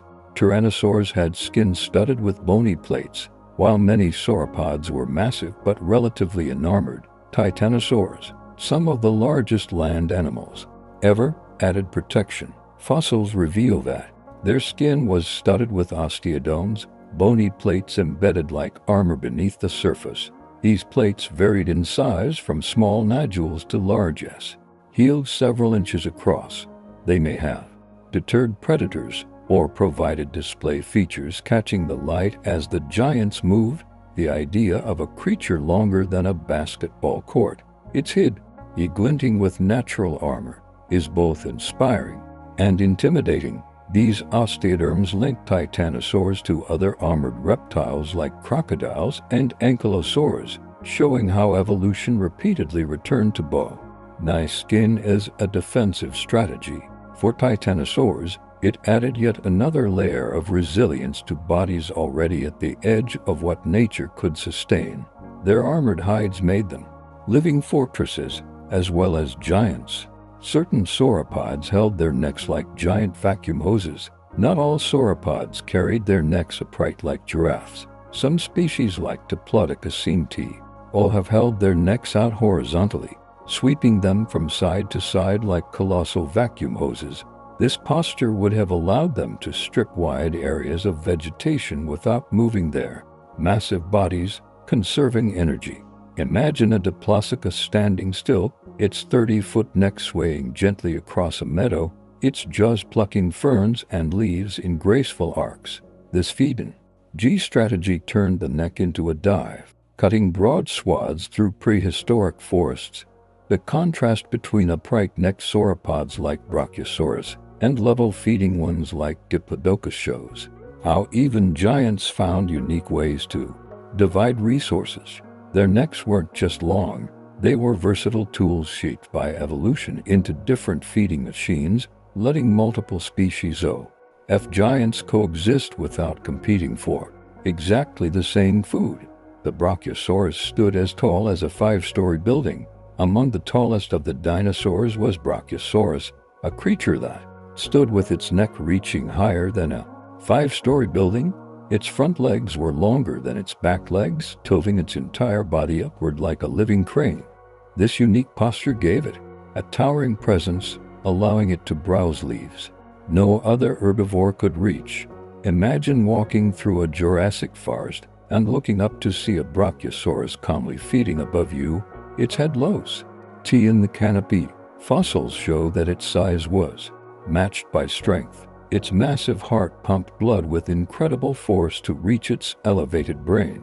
Standing beside one would have been like standing at the foot of a building that could walk. Its sheer height made it one of the most breathtaking creatures of the Mesozoic, a skyscraper of flesh and bone. Some dinosaurs had nostrils high up on their heads. Brachiosaurus and some other sauropods had nostrils positioned unusually high on their skulls near the tops of their heads. For years, this led scientists to imagine them wading in rivers like giant hippos, their nostrils acting as snorkels.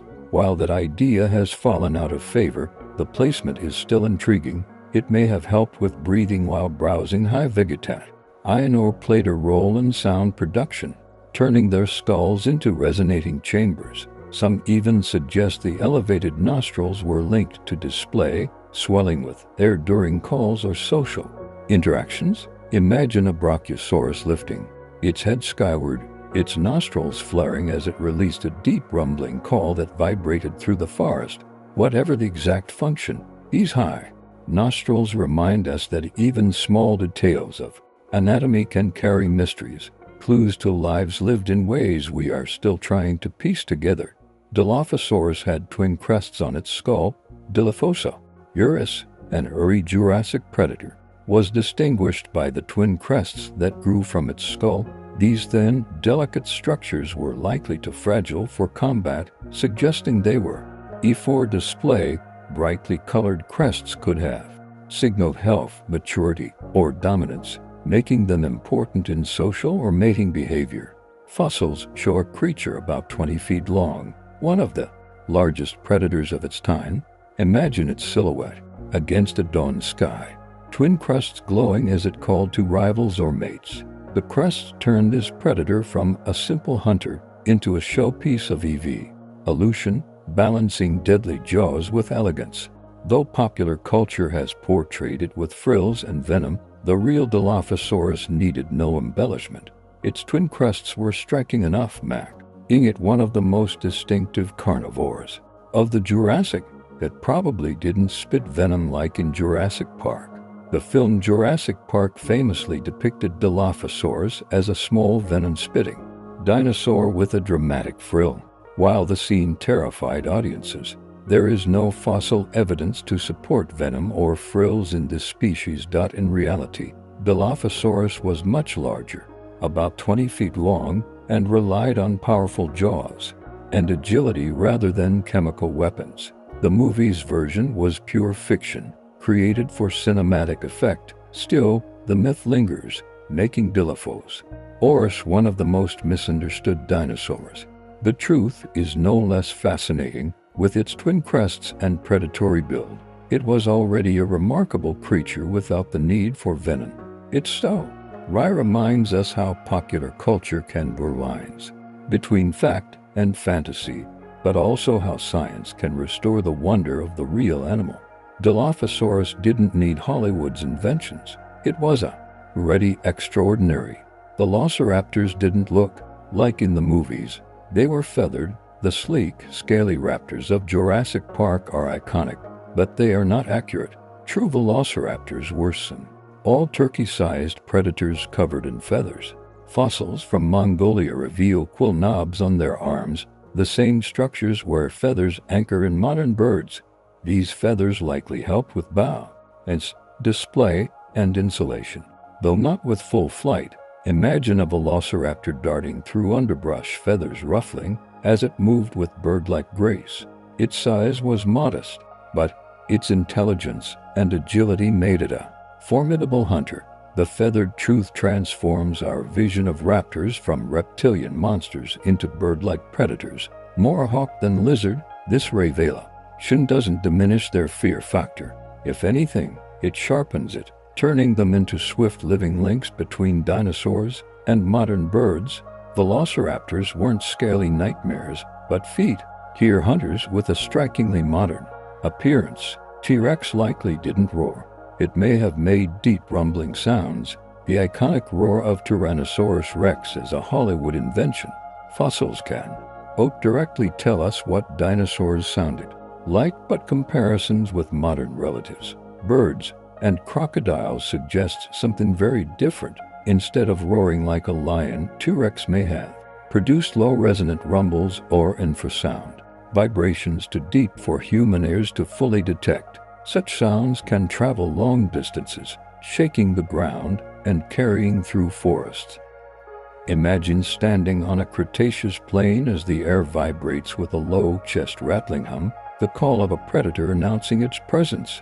These sounds would have been chilling, not because they were loud, but because they were deep and inescapable, felt as much as heard. The silence of fossils may leave us guessing, but evidence suggests that the voice of T-Rex was stranger and more haunting than cinema ever portrayed. Dinosaur footprints can stretch over 3 feet wide. Some of the largest dinosaur tracks ever found are wider than a human body. These impressions, pressed deep into ancient mud, can stretch over 3 feet across, marking the passage of creatures weighing tens of tons. Standing in one today is like stepping into the shadow of a ghost.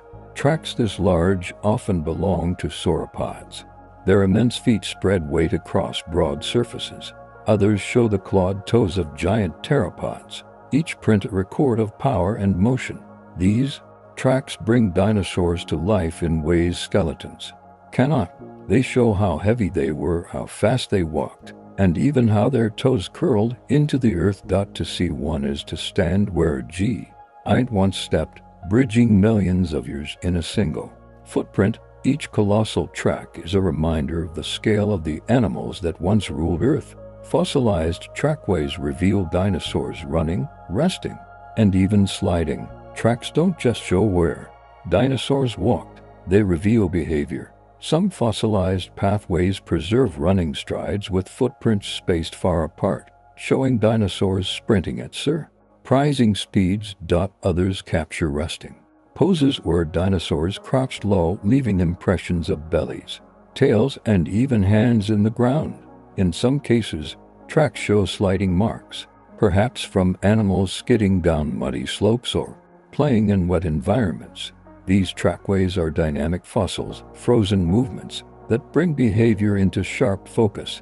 Imagine the muddy Cretaceous river bank where a dinosaur slipped, its claws scraping the ground, leaving marks we can still see today. Such details transform fossils into living stories, telling us not just what dinosaurs looked like, but how they lived, moved, and even played. The ground itself became a canvas, preserving their actions across millions of years. Some show mother dinosaurs walking with babies. Among the most touching discoveries are trackways where large dinosaur footprints are accompanied by smaller ones moving side by side. These patterns suggest that mothers or perhaps entire family groups walked with their young guiding and protecting them. The smaller tracks often stay close to the larger ones, showing the dependence of hatchlings on their parents. Some trackways even suggest coordinated group movement with adults, forming protective clusters around juveniles. Imagine a Cretaceous plain where a mother dinosaur leads her young across soft earth, each step pressed into the mud, later hardened into stone. Millions of years later, those tracks tell a story of care, of lives lived in close connection.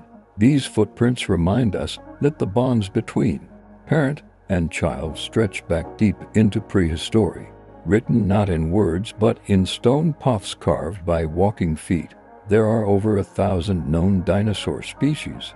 The diversity of dinosaurs is staggering. To date, scientists have identified over 1,000 distinct species, and new ones are named almost every month.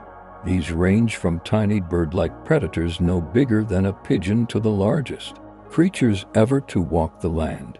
Each species adapted to its own niche, filling forests, plains, deserts, and wetlands. Some were armored, some were feathered, some horned, and others sailed back or crested. The sheer variety demonstrates how successful dinosaurs were, thriving on every continent for over 160 million years. And the list is far from complete. Countless species remain undiscovered. Their fossils are still buried in rock. Imagine all the forms we haven't yet seen, colors, shapes, and adaptations beyond anything we've dreamed. Dinosaurs weren't just giants, they were an endlessly diverse tapestry of life woven across deep time. New species are discovered almost every month. The age of dinosaur discovery is far from over. With ongoing excavations and advances in technology, paleontologists continue to uncover new species at an incredible pace. On average, a dozen or more new dinosaurs are described each year, each one adding another read to the tapestry of prehistory. These finds emerge from deserts, cliffs, and quarries around the world.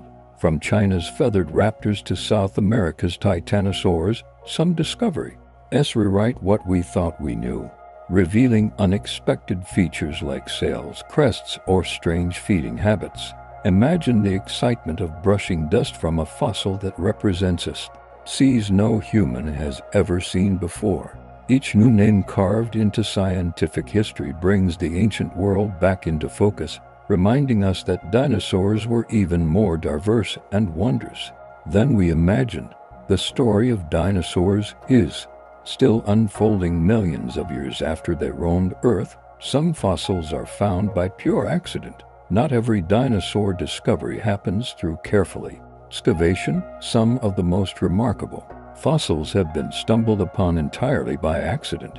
Farmers plowing fields, construction workers digging foundations, and hikers walking in remote areas have all uncovered bones that turned out to be millions of years old. In China, a man once found what he thought were dragon bones in a riverbed, later revealed to be the remains of a dinosaur.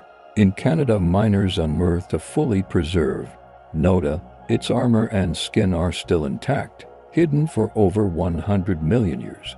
These chance encounters remind us that the Earth still holds countless secrets just beneath the surface, waiting to be revealed.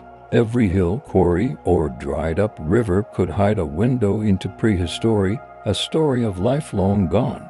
Sometimes science doesn't begin in the lab or field. It begins with someone simply looking down and noticing something extraordinary. The first dinosaur fossils were mistaken for giant humans. Before science had the word dinosaur, ancient peoples found enormous bones and tried to make sense of them. In 17th century England, giant femur bones were sometimes thought to belong to humans of legendary size, echoes of biblical giants or mythic heroes. Without the framework of paleontology, people explained these discoveries with the stories they knew.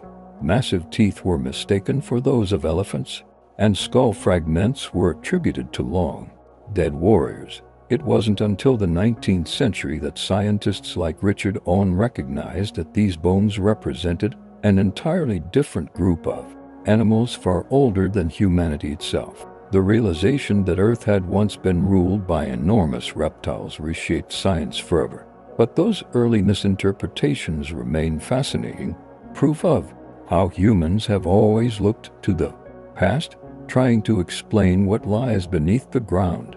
Before they were dinosaurs, they were giants in the imagination. Ancient cultures sometimes, though, dinosaur bones were dragon remains. Throughout history, dragon myths have appeared in cultures all around the world, from Europe to China.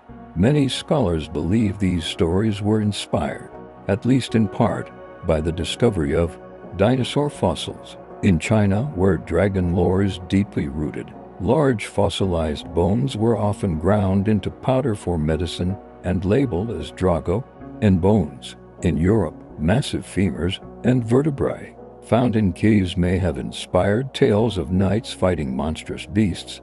Imagine stumbling upon a colossal skull with long, sharp teeth. Without the knowledge of paleontology, what else could it be but a dragon? These bones fueled legends for centuries, blending science and myth. In a way, dinosaurs never truly vanished. They lived on in stories, shaping the monsters of imagination long before science uncovered their true identity. Dragons, it seems, were real after all, only we call them dinosaurs today. Fossil hunters once fought wars over dinosaur bones. The 19th century saw one of the strangest rivalries in science, the Bone Wars. To paleontologists, Bethel Charles Marsh and Edward Drinker Cope became locked in a bitter feud over dinosaur discoveries. They raced to outdo each other, sending teams into the American West to dig up fossils at breakneck speed. Their rivalry was so intense that crews sometimes sabotaged one another's digs, destroying fossils rather than letting them fall into a rival's hands. Out of this chaos came over 100 new species, including Triceratops, Stegosaurus, and Allosaurus. But the sea-ocean was high. Mistakes, misidentified skeletons, and broken fossils littered the field. The Bone Wars remain a cautionary tale showing both the passion and the peril of unchecked competition in science. Yet without it, paleontology might not have advanced as quickly. The dinosaurs themselves became unwilling pawns in a very human battle of pride. The Bone Wars of the 1800s named over 100 new dinosaurs. Despite the distraction and rivalry of the Bone Wars, the sheer output of discovery was staggering. Marsh and Cope's competition led to the naming of over 100 new dinosaur species in use. A few decades, many of the most famous dinosaurs we know today were first identified during this frenzy, including Diplodocus, Brontosaurus, and Stegosaurus. The fossil record of North America was opened up in spectacular fashion, filling museums with skeletons that astonished the public. Imagine being a visitor in the Latini, walking into a museum and seeing the towering bones of creatures no one had imagined before. For all its flaws, the Bone Wars sparked global fascination with dinosaurs and gave birth to modern paleontology as a serious science. It was a messy, dramatic chapter, but it laid the foundation for everything we know about dinosaurs today. Some Bone Wars dinosaurs later turned out to be fake. In their rush to outdo each other, Cope and Marsh often made hasty conclusions, sometimes naming species based on incomplete or misassembled fossils. Some dinosaurs they described turned out to be duplicates representing the same animal with slight differences. Others were outright errors. One of the most famous Mistakes was the first reconstruction of a period with its head placed on the wrong end of its body. These blunders didn't erase the importance of their work, but they did show the risks of letting rivalry override careful science. Later, paleontologists had to untangle the errors, reclassifying species and correcting skeletal mounts in museums. Even these mistakes added to the drama of discovery, showing that science is rarely a straight path. Instead, it's a story of trial and error, where even errors bring us closer to the truth. Fossilized soft tissue has been found inside dinosaur bones. For decades, paleontologists assumed that only hard bones and teeth could survive millions of years. But in the early 2000s, scientists made a shocking discovery: fragments of soft tissue inside dinosaur bones, incredibly flexible structures resembling blood vessels and even proteins, were preserved deep within the fossilized remains of species like Tyrannosaurus rex. These finds challenged our understanding of fossilization, suggesting that under the right conditions, delicate tissues could endure unimaginable spans of time. Imagine holding a fossilized bone in your hands, then realizing that inside, hidden for over 60 million years, are traces of the living animal itself. These discoveries open tantalizing possibilities for studying dinosaurs at the molecular level, not to recreate them as in fiction, but to learn more about their biology, growth, and evolution. Fossils are not just stone. At times they still carry the whispers of flesh. Scientists have recovered dinosaur proteins millions of years old. Alongside soft tissue discoveries, researchers have identified proteins preserved inside dinosaur fossils, including collagen, the building block of connective tissue. These molecules are astonishingly ancient, stretching the limits of what we thought could survive deep time. Analyzing them provides clues about dinosaur physiology and their relationships to modern animals. For example, protein comparisons suggest close ties between dinosaurs and birds, supporting the evolutionary link revealed by bones and feathers. The survival of these molecules is almost miraculous, like finding a voice preserved in stone. It's not DNA. We are nowhere near cloning dinosaurs. But it is a molecular fingerprint, a trace of life carried across 60 million years. These discoveries prove that fossils are not just lifeless remnants. They are time capsules, sometimes still holding the microscopic building blocks of one's living creatures. Some amber-preserved dinosaur feathers in perfect detail. In the warm forests of the Cretaceous, tree resin sometimes dripped onto dinosaurs, trapping bits of feathers before hardening into amber. Millions of years later, these golden stones reveal breathtaking detail.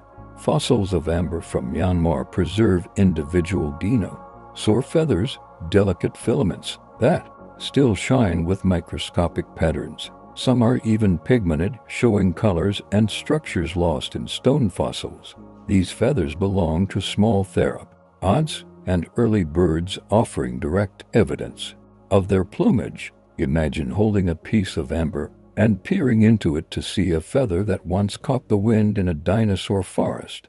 It is as if time itself folded in half, letting us glimpse a fragment of life frozen mid-moment. Amber preserves not just feathers, but insects, plants, and entire microecos, creating windows into the world dinosaurs actually lived in. Even dinosaur blood cells may have been discovered. Incredibly, some fossils appear to preserve structures resembling red blood cells seen under high-powered microscopes as tiny disc-shaped imprints. These discoveries are controversial, but if confirmed, they represent some of the most intimate traces of dinosaur life ever found. The possibility that fragments of blood could survive for tens of millions of years stretches our imagination. Scientists cannot extract DNA. The molecule is far too fragile to last that long, but the thought that microscopic echoes of dinosaur blood remain preserved is staggering. It adds a hauntingly human connection These cells once coursed through living veins, fueling giants as they thundered across ancient landscapes. They're not the stuff of cloning fantasy. The discovery is enough to remind us that fossils are more than bones. They are memories etched into matter down to the smallest scale of life itself. An asteroid strike 66 million years ago ended the dinosaurs' reign.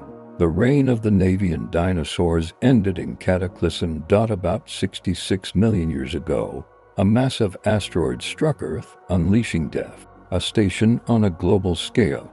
In an instant, the age of dinosaurs, rulers of the planet for over 160 million years, was brought to an abrupt close. This single event reshaped the course of life, erasing giants and clearing the stage for mammals to rise. The asteroid impact remains one of the most dramatic turning points in Earth's history. Imagine a bright flash in the sky followed by shock waves, firestorms, and tsunamis. In days, the world was transformed. The age of dinosaurs didn't end gradually. It ended with a sudden, world-shattering collision that silenced their dominion forever. The asteroid hit near modern-day Mexico. The asteroid struck what is now the Yucatan Peninsula, creating the Chichixal crater, more than 100 meters wide. This scar beneath the Gulf of Mexico is the silent footprint of catastrophe. Geological evidence confirms the timing, matching precisely with the extinction of dinosaurs. At the moment of impact, unimaginable forces were unleashed. Rock vaporized, oceans boiled, and the very crust of Earth trembled. Today, the crater lies buried beneath layers of sediment, invisible from the surface, yet unmistakable in seismic CT scans. It stands as a monument to destruction, proof that one moment in cosmic chance reshaped the destiny of life on our planet. It released more energy than billions of atomic bombs. The energy unleashed by the Chichixal impact defies comprehension. Scientists estimated the power of several billion atomic bombs detonated simultaneously. The shock waves circled the globe, triggering earthquakes, volcanic eruptions, and tsunamis. The air superheated, igniting wildfires that raged across continents. Imagine standing thousands of miles away and still feeling the air sear with heat, the sky raining molten rock. The event was not just a local disaster, but a planetary one, instantaneously altering Earth's atmosphere, oceans, and land. No living creature, no matter how large, could remain untouched. In a matter of hours, the asteroid rewrote the future of life, ending one chapter and beginning another. The impact caused tsunamis taller than skies. Crapers. The asteroid struck partly in the shallow ocean, displacing unimaginable volumes of water.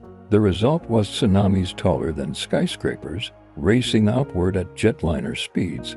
Waves hundreds of feet high crashed against coastlines, tearing forests and sweeping creatures far inland. Sediment layers around the world carry traces of these colossal floods, silent testimony to their violence. Imagine the shock of entire seas heaving upward, collapsing back in towering walls of water. No shoreline was safe. For animals near the impact zone, survival was impossible. The tsunamis were just one of many terrors unleashed, but they stand as a stark reminder. When the heavens and oceans collide, the earth itself convulses in response. It blasted molten rock across continents. The force of the asteroid strike held molten rock and vaporized debris high into the atmosphere, where it spread around the globe. Red-hot fragments rained down, igniting wildfires that consumed entire forests. Some scientists believe the entire surface of the planet may have glowed with heat from the falling embers. This fiery rain added to the devastation, killing creatures far from the original impact zone. The Earth itself seemed to fight against its inhabitants, showering destruction from above. For the dinosaurs, it was not just the asteroid, but the aftermath that sealed their fate. The rain of fire was a planet-wide scourge, a deadly storm of stone and flame. Ash clouds blocked the sun for years. Perhaps the most devastating effect of the impact came not from fire or fluid, but from darkness. The collision threw vast quantities of ash, soot, and dust into the atmosphere, creating a global shroud. Sunlight could not penetrate. For months, perhaps even years, the world lay in twilight. Photosynthesis faltered, plants withered, and food chains collapsed. Temperatures plummeted, plunging Earth into a brief but lethal impact winter. Dinosaurs, who had thrived in warm, bright environments, suddenly faced cold, hunger, and silence. The long night of the asteroid was merciless, extinguishing the ecosystems that had flourished for millions of years. Plants withered, and food chains collapsed. Without sunlight, plants died. Forests turned to skeletons, fields to barren wastes. Herbivorous dinosaurs starved, and with their disappearance, predators soon followed. The delicate web of life unraveled rapidly. Fossil records show sharp declines in biodiversity, a sudden silence in once thriving ecosystems. Imagine standing in a Cretaceous forest 1 month alive, with birds, insects, and dinosaurs, and then returning home a year later to find it barren and empty. The asteroid didn't just kill with impact and fire, it was killed with famine, cutting down life from its roots upward. It was the collapse of food itself that ensured the extinction of the dinosaurs. More than 75% of life on Earth went extinct. The asteroid's aftermath was so severe that over 75% of all species vanished. Dinosaurs were the most famous casualties, but marine reptiles, flying pterosaurs, and countless plants and invertebrates also disappeared. Entire ecosystems were erased. Only a fraction of life managed to endure, clinging to survival in burrows, oceans, or small ecological niches. This mass extinction reshaped the planet, clearing the stage for the rise of mammals, and much later, humans. It's sobering to realize how close life came to being entirely transformed. The asteroid didn't just end an age, it reset the balance of Earth itself. Birds are the only dinosaurs that survived. Not every dinosaur perished in the extinction. A small feathered branch of theropods endured. The ancestors of modern birds, their small size, flexible diets, and ability to fly may have given them the edge they needed to survive the catastrophe. From those survivors came every sparrow, pigeon, hawk, and penguin alive today. In this sense, dinosaurs never fully vanished. They still soar in our skies, perch on our rooftops, and sing in our trees. The extinction was not an ending, but a transformation. When you hear bird song in the morning, you are listening to the living descendants of the age of dinosaurs. The last voices of a world that once thundered with giants. Every sparrow, eagle, and penguin is a living dinosaur. It's easy to forget, but every bird is a dinosaur.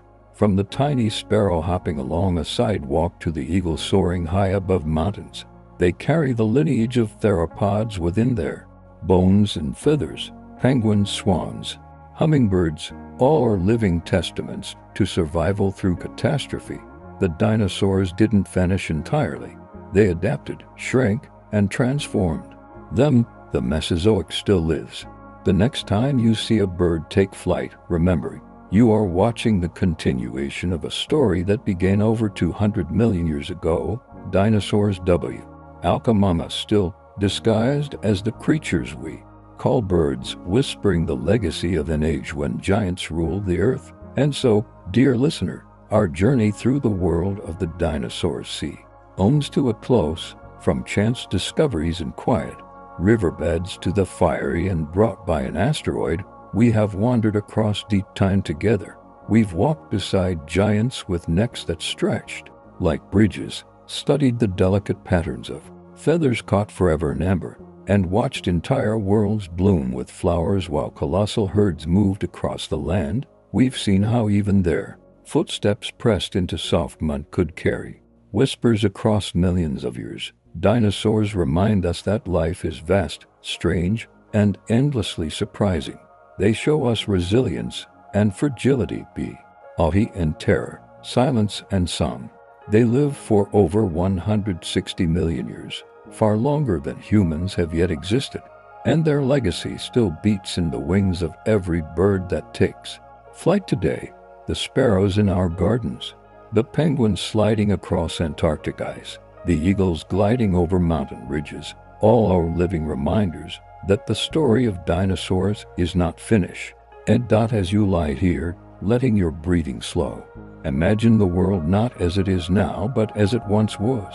Picture a lush Jurassic forest, humid and green, alive with birds that are at once ancient and familiar. Hear the rumble of footsteps in the distance, steady as the pulse of the earth itself. See the shimmer of color on feathered raptors, the towering silhouettes of sauropods moving like walking mountains, and the sudden glitter of dragonflies skimming through the air, all of it passing into stillness, into memory, into dreams. The dinosaurs lived, thrived, and transformed the planet, and then they were gone, leaving space for something new. In that way, they remind us that endings are not truly endings. They are transformations, the quiet turning of one page so that another may begin, just as their world gave way to ours. Each day gives way to night, and each waking thought drifts into dreams. If you happen to still be awake, you can go ahead and watch the next video when you're ready. But if your eyes are growing heavy, let the stories of dinosaurs carry you gently into rest. Close your eyes, breathe deeply, and let yourself drift into sleep, into stillness, into the vast and timeless silence where even giants once dreamed. Good night.